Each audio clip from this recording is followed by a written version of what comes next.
Naku. Naghihilig kayo. Hi! Welcome back mga bay! And the doctor is in, si Doc Louie Gutierrez. Good morning, Doc! Good morning. Good morning. Good morning. Morning! Good morning sa inyong dalawa. Ang lamig talaga. Kayo na pa ako nilalamig. Dito sa ating taong bahay. Well, gaya na sinabi namin sa inyo kanina, may malaki kinalaman sa kung ano kasing tunog yan no? Pag-iinit. Depende. Depende rin sa posisyon yung Bakit siya napili pag-iinit. nyo? Well, hindi ako yung pumili niya. No? Actually, may mga... Pumili ka na! meron tayong texture na yan ang problema. Actually, Yun. itong texture natin ito ay may problema sa kanyang tonsil. Nagkataon lang na meron din siyang paghihilik sa kanyang yung pagtulog. Okay, ito ay nakaka-apekto po kaya yung pagtulog niya ay hindi dire-diretso. Naapektuhan po yung trabaho niya kinabukasan kasi siya po ay masyadong antukin. Okay? Minsan meron siyang daytime sa sleepiness. Okay, tapos sumasakit ang kanyang ulo. Okay, dahil nga sa yung putol-putol po yung kanyang pagtulog. Oo.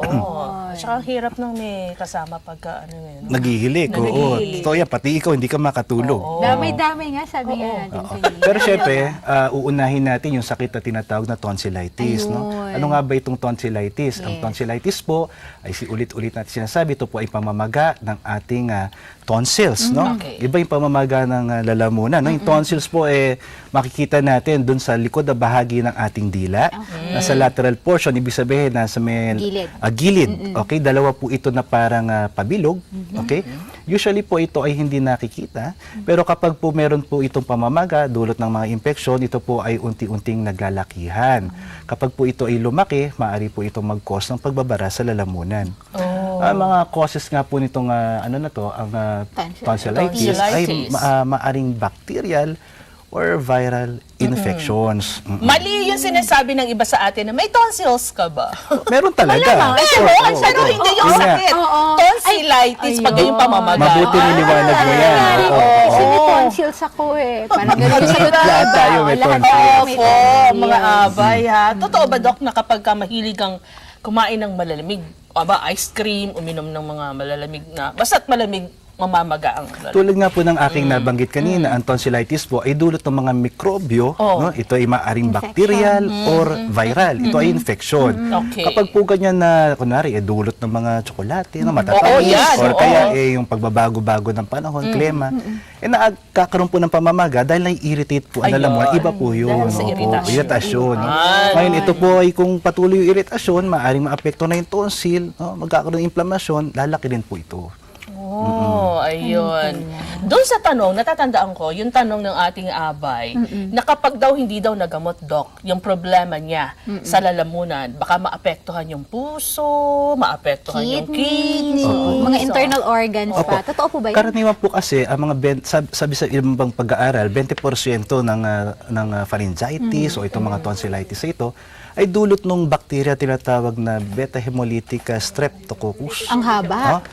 Group A, no? Group A beta hemolytic streptococcus infection. Isa po itong bakterya na maaaring kumalat sa ating dugo at magpunta doon sa ating puso, na which may lead to acute rheumatic heart disease or acute glomerulonephritis.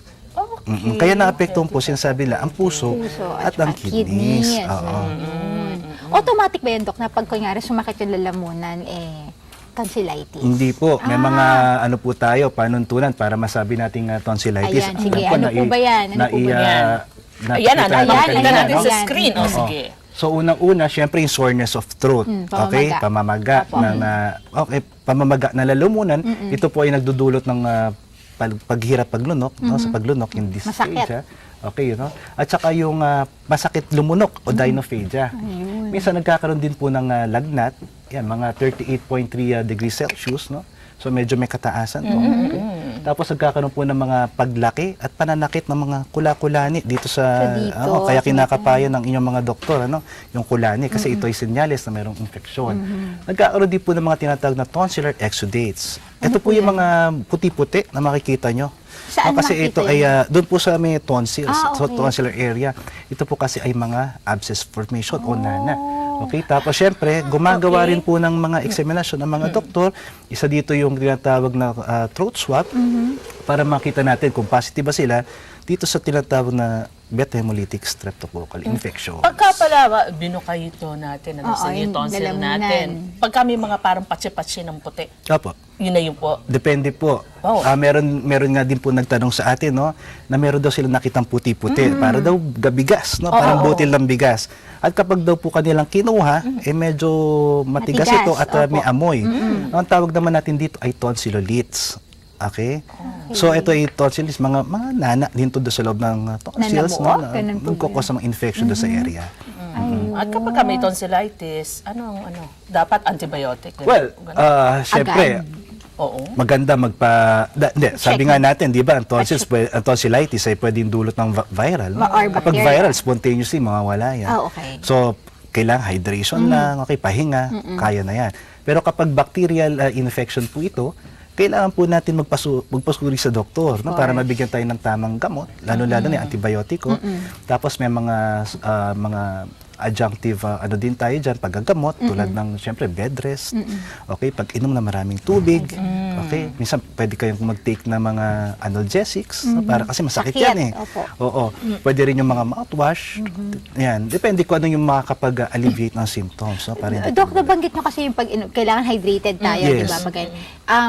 Dapat water lang, parang water therapy, hindi pwede yung mga juice, yung mga ganun, mga citrus. Oo, usually water will do. Oo. Yung iba kasi kapag mga citrus, na, yung mga, minsan may mga tidbits yan, Okay. na yung mga kalamansi, juice, Oo, kasi di ba Minsan sabi lalo sila nai-irritate, no, ating mga pasyente. Kaya okay. minsan maganda yung maligam-gam na tubig lamang, yung mainam na para maibsan yung pananakit ng lalamunan. May nagsabi sa akin, lagyan daw ng asin.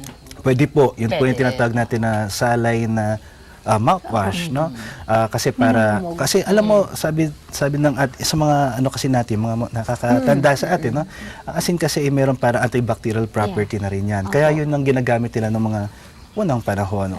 Pero ngayon may mga commercially available na rin tayo ng mga mouthwash na pwede rin naman natin gamitin. Ayun. Oh, sige. Medyo i-connect lang natin dun sa unang nabanggit natin ganito tungkol sa snoring at saka yung tonsillitis. Connect nga natin, Doc. Okay. Paano Sinasabi natin, kaya Oo. nag-snore o humihilik ang isang tao, ano yung kapag ka namamaga May problema na ba? may Yes, oo. tonsil? Okay, ganito yon. Actually, kaya sila naghihilik ay ito po yung vibratory effects ng mga oropharyngeal structures, no? Ibig sabihin yung mga parte Anatomy ng sa lalamunan loob, opo. natin. Nagva-vibrate kasi sila. Ngayon, kapag kasi nakahiga tayo, alam mo, etong lalo na kapag in deep sleep na tayo, nagre-relax itong mga muscles na to. Oo. So kapag nangyaring ganito, ang hangin na pumapasok sa ating lalamunan, no, at sa ating baga, kapag inilabas natin ito pa yung magkakaroon ng vibratory sounds, no? Ito yung tinatawag na paghihilik o yung snoring. Ngayon, kapag ito ay lalo pang nag-relax, lalo na kapag kunwari malaki ang dila, matataba, no, yung medyo obese, kasi mataas yung fatty content niyan sa tissues, no?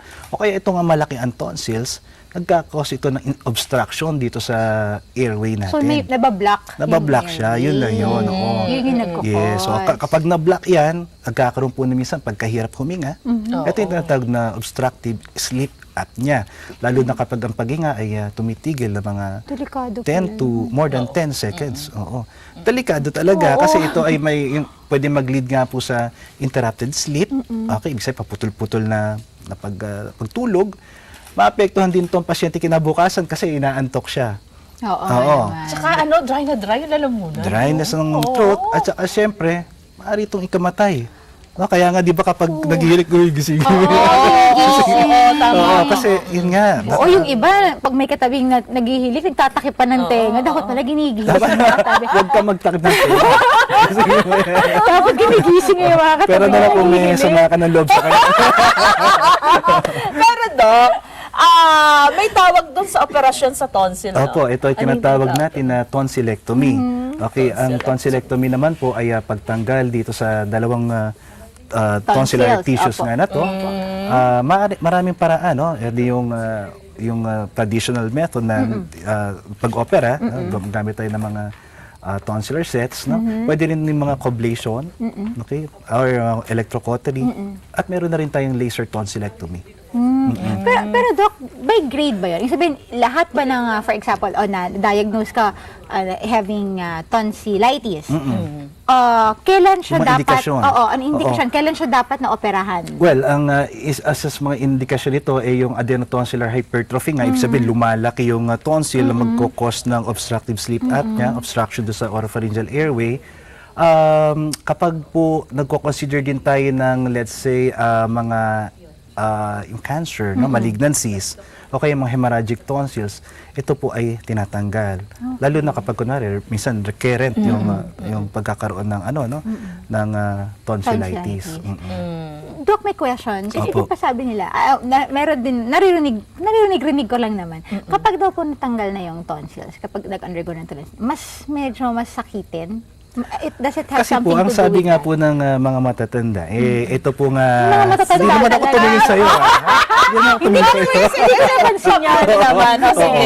Ang sabi nila, ito daw tonsils ay humaharang, no, or lumalaban dito sa mga mikrobyo. Okay. Oo. Pero Salaan, parang salaan, ganun. so nasala nila. Pero isa lamang po ito sa mga lymphatic tissues nandito sa ating bibig. Kapag po tinanggal natin ito, akala nila magkakaroon sila ng magkakasakit sila, pero wala naman pong Wala naman. ganong katotohanan. Ayun. Isa Myth pala pa, yun. hindi rin nagkakaroon po ng pagbabago sa boses, pero minimal. And ayun, at saka hindi po delikado ito. Ang mga komplikasyon lang po ng tonsillectomy ay usually, no, hindi naman madalas, ay yung pagdudugo, okay? Or yung pagkakaroon ng infection dun sa area na pinagtanggalan ng tonsils. But that is immediately after po ng tonsillectomy. Tama, Oo. after the surgery. Ayan. Oo. Habol lang natin ito nag-text. Ayan, Sabi niya, sige. katatapos ko lang po magpa-opera nung isang linggo ng aking tonsils. May napansin po ako na puti-puti sa pinagtanggalan nito. Delikado ba ito? Ano ang common complications ng tonsillectomy? Ayun, tulad nga po ng aking nabanggit, yun po yung mga common complication after the surgery. Yung immediately after, no, maaari magdugo ito, or siguro after mga 10 days, magkakaroon ng infection. Pero usually naman, binibigyan natin ng mga antibiotiko, no, para maiwasan ang mga komplikasyon na ito.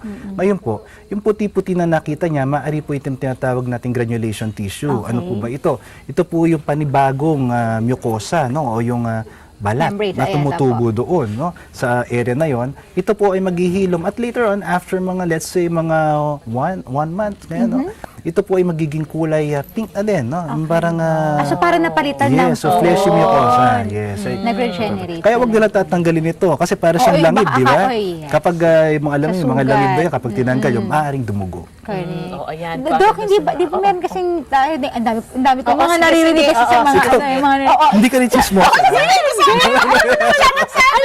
ano lang yung aking tenga, ganyan. Sabi lang after daw tonsillectomy, pinakakain ng ice cream. Tama po yun. Tama yung yan, narinig no? ko. Pinapakain namin yan ng ice cream dahil itong mga malalamig na ito ay tinatawag natin mga vasoconstrictor, no? Para hindi po magdugo. Oo, yung pinagtanggalan ng tonsil, yung tonsillar bed. Ayan, doon sa habulin mga pa natin. abay natin. Oo, maraming pang tanong. Marami pa siya narinig. Sige, basahin pa natin ito isang sige, tanong na sige. to. Ako po isang call center agent. Namaga po yung isang parte ng aking tonsil at nahirapan po akong huminga. Napansin ko din po na nagbago boses ko. At parang, alam niyo na, may nana, may pus na nalamunan ko. Ano kaya to? Pass. Oo. Social, ano? Ay, Pass. pass. Okay. Well, ang kailangan makita ko muna ito, no? Pero sa sinasabi ng ating pasyente, mukhang ito po ay tinatawag nating peritonsillar abscess. Ito po ay pamamaga ng isang bahagi lamang ng tonsils. Okay? Yung pamamaga nito ay dulot po ng pus o yung nana. Okay? Bumabagsak po yung soft palate, yung pinakaitaas ng ating lalamunan dahil nagka-accumulate po yung pus dito. Ito po ay nagko-cause ng pagkahirap huminga o dyspnea, no? At saka lalo-lalo na nagdudrool sila, naglalaway kasi mahirapan sila lumunok. Ang ginagawa natin ito, kailangan po sila pumunta sa emergency room, binubuksan po namin ito, no, para i-release yung nana. Masakit. Usually wala nang pakiramdam yung era Ay, na yun eh. oo, dahil- So Sobrang kapag ano na. na-release na natin yung nana, maiibsan na yung pakiramdam ng ating pasyente at syempre kailangan natin siyang i-hook sa ating mga antibiotics. Di ba nagkakaroon ng ano yan? Epekto din yan sa ano natin, sense of taste, Doc? Usually wala naman pong ganong ano. Oo, right. Okay, sige. Meron pa. Ayun pa yun, dami. Oo nga, ang dami, ang dami. Pero hindi iba na sagot na ni Doc. Pero ito, basahin natin. Oo, Ako baka po, sabihin. oo nga. Ako po ay isang guro at napansin ko po na parang may maliliit na butil ng bigas sa aking Ayun na yun. lalamunan. Oo. Ay, nabanggit na ni Doc kanina. Kapag po dinudukot ito minsan ay nagkakaroon ng pagdurugo. Oo. Napansin ko din po ang di kaaya-ayang amoy nito. Ayun. May kaugnayan po ba ang paglaki? Iba yata. Iba na yan. Oo. Ang dami Sagutin ko kasi muna natin. yung Ay, isang ano, isa. yung nabanggit nga natin kanina, ito Oo. po ay tonsillolitis, no? Ito po yung mga nana doon sa loob ng ating tonsils na lumalabas doon sa mga creeps nito. Kailangan po nyo magpatingin sa inyong mga doktor para po kayo ay magabayan kung paano po ito gagamutin. At may kaugnayan po ba ang paglaki ng tonsils sa sleep disorder? Oo, lalo na sa paghinga. Madalas kasi ako na Actually, meron tayong graphics dito, no, kung paano yung paghinga. Ewan kung mapapakita natin. Etong paghinga ng, ayan. No? So, yung paghinga, usually dapat open yung ating airway. Pero sabi ko nga, kapag kunwari, malaki yung dila, okay? Medyo may katabaan ng ating pasyente at lumalaki yung tonsil, okay? Kapag po nag-relax itong mga muscles na to, maaari po mag-cause ng obstruction. At itong vibration na to, tinatawag nating snoring. Doc, yung positioning, yung sleeping Oo. position, may Tama. nakaka-elevate Actually, ng kapag snoring. nag-sideways sila, Yes. na-alleviate po yung Ayun. snoring, medyo Oo, kaya di ba nawawala. pinapatagilid? Pinapatagilid. Huwag Yung nakapihaya. Oo. Minsan yung pasyente rin ang ramdam nun, ano? Kaya minsan ma-realize makita nyo niya. yung bigla tayong tumatagilid. Gilid. Kasi parang automatic na sa ating katawan. Naghahanap yun. tayo ng posisyon Oo. ng At saka kunwari, dumating na tayo dun sa point na talagang nagbara, no? Mapapansin nyo, gigisingin din tayo ng ating katawan. No? Yung parang bigla kang kinakapos sa paghinga. Oo. Nalimpungatan. Oo. Mga bay, marami pa na matututunan tayo dito sa snoring.